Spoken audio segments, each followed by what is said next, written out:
Ο άνθρωπος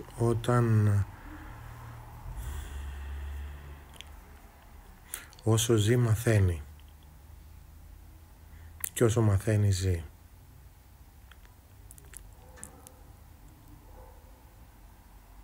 Πραγματικά έχω ανακαλύψει μία σχέση αβίαστης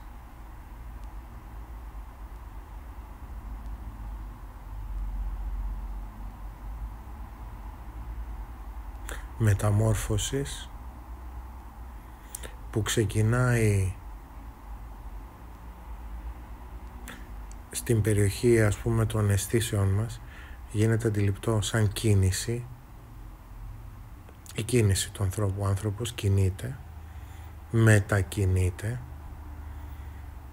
και επειδή μετακινείται μαθαίνει. Επειδή μετακινείται χρόνια, χιλιετίες, εκατομμύρια χρόνια και σε προηγούμενη μορφή άλλο ζώο, αναπτύχθηκε οι ανώτερες λειτουργίες, η περιέργεια, τέλος πάντων με οποιαδήποτε σειρά, όπως και να είναι, αυτά συσχετίζονται.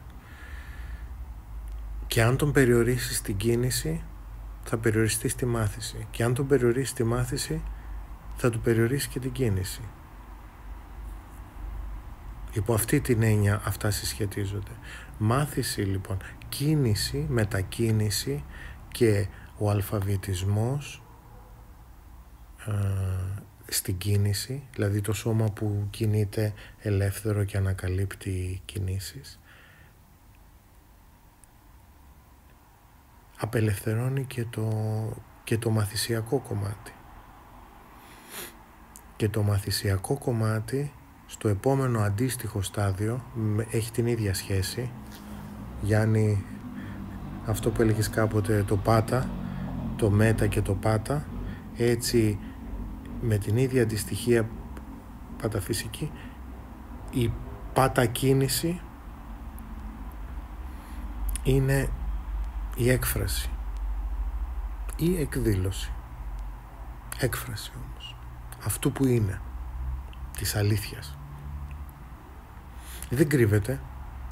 Ο άνθρωπος που μετακινείται μαθαίνει ό,τι είναι να μάθει, συλλέγει πληροφορίες, μαθαίνει και μετά εκφράζεται.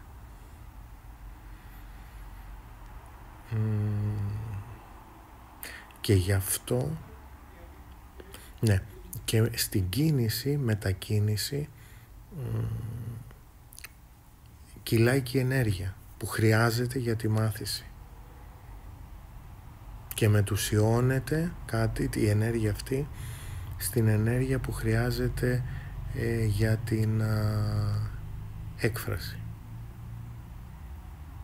Όταν με την κίνηση και τη συνειδητότητα, αυτά που κάνουμε εμείς, κάποιος 3, 4, 5 μήνες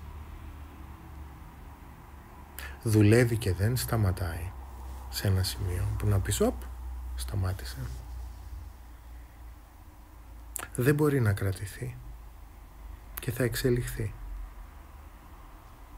Και κάποια στιγμή τρομάζει από αυτό το σκύρτισμα, γιατί αρχίζει κάτι μέσα και κουνιέται. Αυτό που έγινε το καλοκαίρι.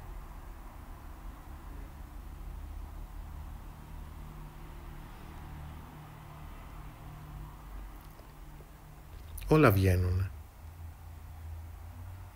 με τέτοιο μάθημα, για παράδειγμα. Πρέπει να το λέμε μάθημα. Βήματα, γι' αυτό τα ονόμασα βήματα. Βήματα απορίας, περιέργειας και έκφρασης. Βήματα. Με αυτά τα βήματα, όταν δεν σταματάς, λύνονται όλα. Ακόμα και χωρίς τάλμη. Είναι τόσο δυνατό, έτσι πως το κάνουμε, που αλλάζει η ζωή σου. Και εάν υπάρχει σοβαρό πρόβλημα, σου έρχεται να τα τεινάξεις όλα στον αέρα.